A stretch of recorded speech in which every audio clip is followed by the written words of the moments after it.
Don't become a puppet. If someone makes a joke out of you, you get angry. Yet, you willingly give your mind to others as their plaything, allowing them to torture you mentally, leaving you confused and exhausted. Don't you have any self-respect?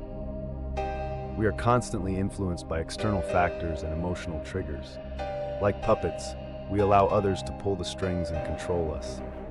A colleague makes an offhand comment, your boyfriend doesn't call, or a stranger passes judgment, all things outside of your control that make you spin like a top. We let others affect us.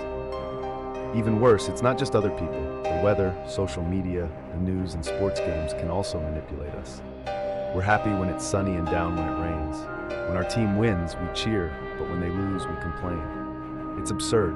Our mind belongs to us. Our body, possessions, and friends aren't truly ours. Only our mind is. Yet, we fail to realize this, and before we know it, our happiness is in the hands of a weather forecast or a referee. You must understand that your nature is divine and far beyond the desires and things that manipulate you like a puppet. Marcus Aurelius was referring to our mind.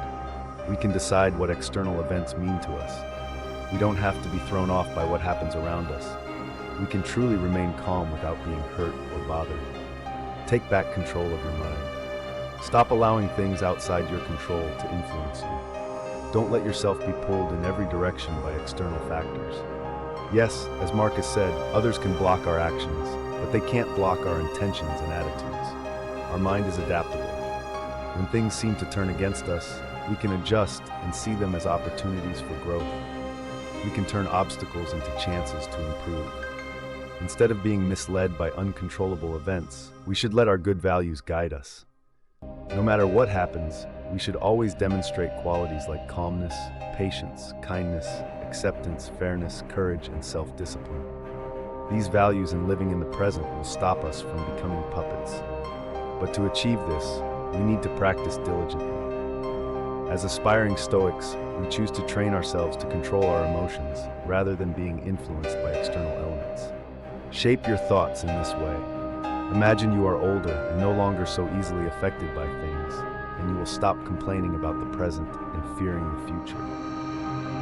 Marcus Aurelius had an interesting way of thinking. Remember, we are adults, and we should no longer be influenced by external events or other people. We shouldn't be pulled like puppets by outside factors. We won't complain about the present or fear the future. It's time to reclaim control. Protect your peace. The first thing, don't get upset. Marcus reminded himself to stay calm. Once you've steadied yourself, assess the situation and don't forget your virtues. Then act accordingly with kindness, humility, and sincerity. First, don't be down. Second, do the right thing. That's all. We strive to be mindful of what's happening. First, try not to let your mood be affected. Then assess the situation objectively while reminding yourself of your virtues. After that, act correctly. This process requires us to be aware of emotional triggers and judgments so we can stop them from controlling us. We must avoid being hasty. That's all. Avoid haste, stay calm, and you won't be controlled like a puppet.